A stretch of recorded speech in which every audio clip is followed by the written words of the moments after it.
Media के सामने आए हैं और बहुत ज़्यादा हर्ट हैं, बहुत ज़्यादा दुखी हैं। फ्रेंडशिप के लिए जो आपने सालों से अपना इतना टाइम, इतना प्यार, इतना जज्बा, इतने इमोशंस इन्वेस्ट किए हैं, यू आर वेरी हर्ट। हम ये जानना चाहेंगे शुरुआत से कि क्या हुआ। फर्स्ट ऑफ ऑल मैं आप सबको धन्यवाद करना चाहूँगी कि आप सब मेरे लिए आए, so thank you very much. So thing is, आज मैं आपके सामने इसलिए आई हूँ, शायद मैं आना नहीं चाहती थी, मैं बाहर ही नहीं आती अगर राखी की तरफ से मुझे धमकियाँ नहीं आती। ये लास्ट 3 मंथ से मेरे साथ चल रहा है, करीबन जून से चल रहा है। राखी मुझे हरास करती है, राखी चाहती है जो वो बोले वो मैं करूं, बट मैं किसी की कठपुतली नहीं हूँ। 19 तारीख की रात को राखी ने मुझे थ्रेट्स किए हैं। राखी का कहना है अगर मैं उसके खिलाफ एक बात भी करूंगी, किसी को जवाब भी दूंगी, या उसको ये डर है, कोई मुंबई में आए हैं उनके फ्रेंड, उनके एक्स हस्बैंड, तो उनका मुझे कॉल आएगा या मैं उनके साथ चली जाऊंगी, उनका वो डर था, उस वजह से उन्होंने मुझे थ्रेट्स किए हैं। और या वो उनके दिल में ही ये बात थी कि राश्री को एक ना एक दिन थ्रेट्स करना ही है, उसको धमकी देनी ही है। तो उन्होंने मुझे इतनी गंदी धमकियां दिलाई है। रात के कुछ 1-1:30 बजे उन्होंने 19 तारीख को मुझे धमकी दी है। तो मैं आपको पढ़ के बताना चाहूंगी कि वो धमकी क्या है। और मैं ओशिवरा पुलिस स्टेशन जाके कंप्लेंट करके आई हूँ, राखी ने मुझे क्या धमकियां दी है। थोड़ा फेस के, अरे वो ग्रुप में डाल देंगे, साइड में डाल देंगे, फेस के थोड़े से side. Subject: complaint against Rakhi Sawant for defaming me and causing threats to me of ruining my business by making false allegations. Sir, I, the above named residing at the above mentioned address, would hereby like to lodge a complaint against Miss Rakhi Sawant for the reason mentioned hereafter.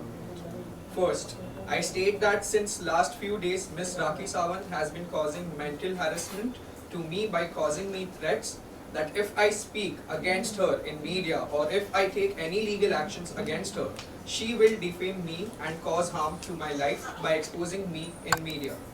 Second, it may be noted that she has been spreading false rumors that I do illegal activities under the garb of my nail art studio business. She also has been defaming me by telling various people that I am into illegal acts. Third, it may be noted that she has been threatening me and falsely implicate me in case if I don't do whatever she tells me to do.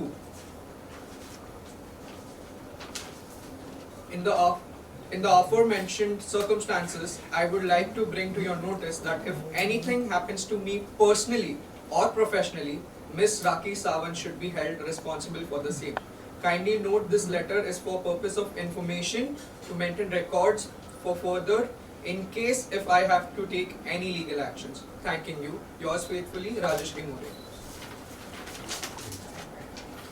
So देखा आपने, अब मुझे राखी से इतना डर लगने लग गया है ना।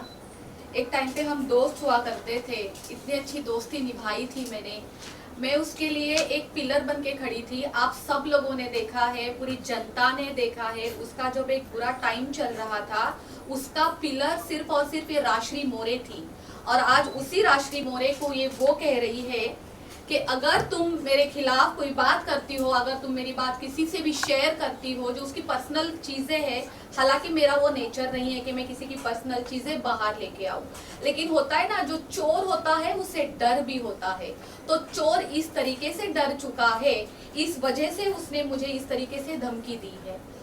आज इतना डर लग रहा है, आप यकीन नहीं करेंगे, मैंने कुछ देर पहले अपने सिक्योरिटी को नीचे कॉल किया है, जो हमारे मैनेजर है हमारे सोसाइटी के, मैंने उनको कॉल किया और मैंने कहा इस बात का ध्यान रखना कि राखी सावंत हमारे गेट के अंदर कभी जिंदगी में ना आ जाए। और वही राखी सावंत को मैं हाथ पकड़ के अंदर लेके आती थी मेरे घर में। वो इस घर में वो 10-10 दिन रही है, उसका मैंने इतना ख्याल रखा है, मेरे साथ रखा है, मैंने उसका एक सिस्टर की तरह, एक मम्मी की तरह ख्याल रखा है, क्योंकि वो मैं सोचती थी वो अकेली है, वो अकेली है, उसके पीछे कोई नहीं है। इतना सब कुछ करने के बाद वो ये कर सकती है। राखी सावंत, आप सब लोग जानते हैं राखी सावंत कितनी बोल्ड है और वो क्या क्या कर सकती है। तो मुझे वो डर है कि राखी सावंत किसी भी तरीके से मुझे हार्म ना पहुंचाए। इस वजह से आज मैं आप लोगों के सामने हूँ। एक चीज और, नेल आर्ट स्टूडियो जो लोखंडवाला मार्केट में है, मैं पिछले 12 साल से चला रही हूँ। मैंने बहुत मेहनत की है, आप सबको भी पता होगा। आज बिजनेस करना कोई मामूली चीज नहीं है। हमें डे 1 से लेके आज 12 साल तक अगर मैं लोखंडवाला मार्केट में टिकी हूँ तो मैंने कितनी मेहनत की होगी। ना कि ये राखी सावंत ने जो बोला है कि मेरे नेल आर्ट स्टूडियो के अंदर प्रोस्टिट्यूशन होता है। तो राखी सावंत को मैं ये सवाल करना चाहती हूँ, जब तुम रोज 8-8 घंटे मेरे स्टूडियो में आके बैठती थी तो तुम अंदर क्या करती थी राखी सावंत? सर्विस लेती थी या जो तुम बोल रही हो वो करने आती थी वहां पे?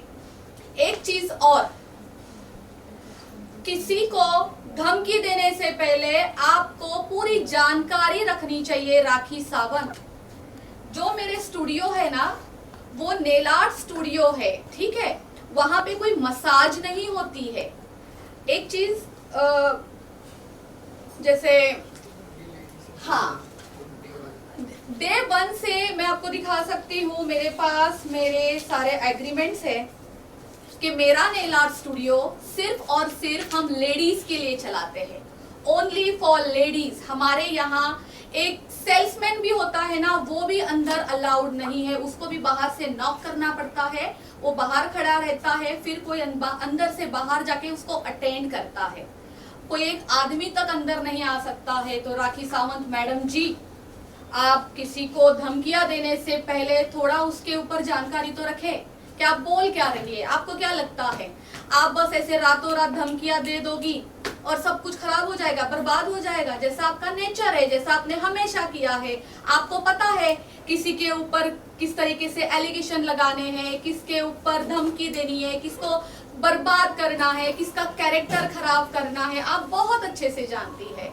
आज मैं राखी सावंत की, जब इतने सालों से मेरी और राखी की 8 साल से दोस्ती है, 8 साल से जब मैं राखी की दोस्त थी तब तो मैं बहुत अच्छी थी, तब तो मैं कोई ये प्रोस्टिट्यूशन वाले काम नहीं करती थी। और आज सडनली मैं ये सारी चीजें करती हूँ क्योंकि राखी सावंत से मैं अलग हो चुकी हूँ लास्ट 3 मंथ से। आप जो चाहे बोलेंगे, आपने पहले क्यों नहीं ये मुद्दा उठाया? क्यों नहीं उठाया? आज क्यों उठा रही हो? आपके पास प्रूफ क्या है राखी सावंत? मैं सबके सामने, पूरी जनता के सामने, पूरी मीडिया के सामने आपसे प्रूफ मांगती हूँ कि नेल आर्ट स्टूडियो में ऐसी कोई भी इनलीगल एक्टिविटीज होती है। आप प्लीज मुझे लाके प्रूफ दीजिए, वरना मैं भी आपके ऊपर झूठे एलिगेशन लगा सकती हूँ जैसे आप लगाती हो। लेकिन मैं आपको एक बात कहना चाहती हूँ, ये सब ना मेरे क्लास में नहीं है।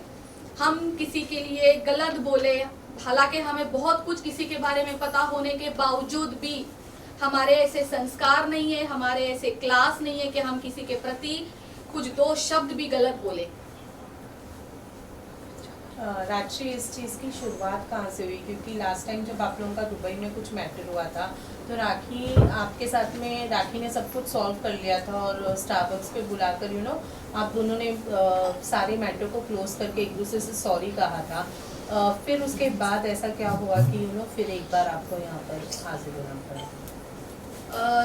मैं दुबई से आई थी 4 तारीख को जी, और ये 5 तारीख की बात है। 5 तारीख की मॉर्निंग में फाल्गुनी, जो हमारी कॉमन फ्रेंड है, जो एडवोकेट फाल्गुनी है, उन्होंने हमारी कॉन्फ्रेंस करवाई राखी की, मेरी। और फाल्गुनी चाहती थी कि जो भी झगड़े हुए हैं वो ख़त्म हो जाए। तो उस कॉन्फ्रेंस में मेरा और राखी का बहुत फाइट हो गया, बहुत झगड़े हो गए। हालांकि राखी क्या गंद बोल रही थी मैं आपको बताना नहीं चाहती, मेरे पास रिकॉर्डिंग है, ठीक है। देन उसके बाद राखी का मुझे 10 मिनट के बाद कॉल आता है, राशि तू मुझे बैक रोड पे मिल 10 मिनट के लिए, मैं तुझसे कुछ बात करना चाहती हूँ। मैंने कहा ठीक है। मैं जैसी थी मैं वैसी ही निकली थी। वो वीडियो आज भी अभी आप निकालो तो आपको पता चलेगा, मैंने ब्लू कलर की शर्ट पहनी थी, मेरे बाल भी ऐसे खुले थे, जैसे मैं यहाँ पे घर पे पड़ी हुई थी मैं वैसे ही निकल गई थी। मैं वहां पे जाके देखती हूँ तो इतनी सारी मीडिया है वहां पे, मतलब मेरे लिए तो शॉकिंग था सब कुछ। एंड वहां पे वाहिद जी भी थे, वहां पे फाल्गुनी लेट आई थी, वन ऑफ माय फ्रेंड वो भी वहां पे थे। तो वहां जाके मुझे पता चलता है ओ ये तो पैचअप है, और वो भी जो मुझसे जबरदस्ती करवाया जा रहा है। अगर आप वो वीडियोस निकालो तो उसमें आपको सीधा सीधा पता चलेगा कि मैं अपना मुंह भी नहीं खोल रही थी, मैं एकदम साइलेंट थी, मैं कह रही थी मुझे कुछ नहीं बोलना है। वो सब राखी का एक ड्रामा था लोगों को दिखाने के लिए, ताकि उसके लिए मैं कुछ ना बोलूं, आप तक, जनता तक उसकी कोई चीज बाहर ना आए, इस वजह से उसने ये किया था। और क्या दुबई में क्या हुआ था उसके बारे में बताना चाहेंगे? मुझे लगता है दुबई ट्रिप मेरी ज़िंदगी की सबसे बेस्ट ट्रिप थी। मेरी ज़िंदगी से एक टॉक्सिक रिलेशन निकल गया, राखी सावंत। मैंने इतनी हिम्मत की अपने ज़िंदगी से एक टॉक्सिक रिलेशन निकालने के लिए। अगर दुबई ना जाती तो शायद मुझ में इतनी हिम्मत भी ना आती। राखी सावंत ने मुझे कहा था कि उसका दुबई में क्लब ओपन हो रहा है, वो बहुत खुश थी, बहुत खुश थी। उसने मुझे कहा था कि तुम्हें तो आना ही पड़ेगा। I said okay. मैं तो इतनी खुश थी कि राखी की टिकट्स भी मैंने करवाई थी। हालांकि अगर उसका क्लब था तो उसको मेरी टिकट्स करनी चाहिए, ऐसा नहीं हुआ। मैंने राखी की टिकट्स करवाई। हम लोग यहाँ से दुबई जाते हैं, हमारा एक दिन बहुत अच्छा जाता है। हम 20 तारीख को यहाँ से जाते हैं, हमारा 21st यस हमारी बहुत अच्छे से जाती है। 22nd को हम यॉट में घूमते हैं, वो भी काफ़ी अच्छा था। 23rd को ओपनिंग थी, वहाँ जाके मुझे पता चलता है कि ये क्लब राखी सावंत का नहीं है। उसको केवल और केवल ओपनिंग के लिए बुलाया था, वो एक रिबन कट करने के लिए बुलाया था, दैट्स इट। वो क्लब उसका नहीं था। एंड अचानक शाम को कुछ करीबन 5 साढ़े 5 बजे ऐसा होता है, राखी मुझे कहती है काम कर, जो ऑनर है, जो क्लब के, जो होटल के ऑनर है, उनके पास जाए और आप उनको बोलिए कि मुझे ड्रेस के पैसे चाहिए और मुझे मेकअप के पैसे चाहिए। मैंने कहा राखी ये मैं कैसे कर सकती हूँ, ये तो काम मेरा नहीं है। पहली बात राखी, आप लोगों ने क्या डील की है ये तो मैं जानती ही नहीं हूँ कि आपके डील में क्या क्या लेना होता है, देना होता है। आपका प्रोफेशन ही नहीं मुझे पता है। मैं तो एक काम करके, मेहनत करके, कमा के खाने वाली लड़की हूँ। मुझे क्या पता है कैसे इनोग्रेशन के लिए बुलाया जाता है, क्या डील्स होती है, मैं कुछ नहीं जानती हूँ। जीरो नॉलेज है मुझे सबकी। तो मुझे कहती नहीं, तुझे तो जाना ही पड़ेगा और तुझे बताना पड़ेगा उनको कि मैं एक इंडिया की टॉप एक्ट्रेस हूँ और मुझे ड्रेस के पैसे चाहिए और मुझे मेकअप के पैसे चाहिए। मैंने कहा राखी, सबसे पहले तो आप ये बात जानिए, मैं आपकी मैनेजर नहीं हूँ, मैं एज अ फ्रेंड आपकी खुशी में यहाँ पे खुश होने के लिए आई हूँ, ठीक है? तो आप अपना काम खुद करें, आपने खुद आपकी खुद की डील की है तो आप खुद जाके सब कुछ करिए।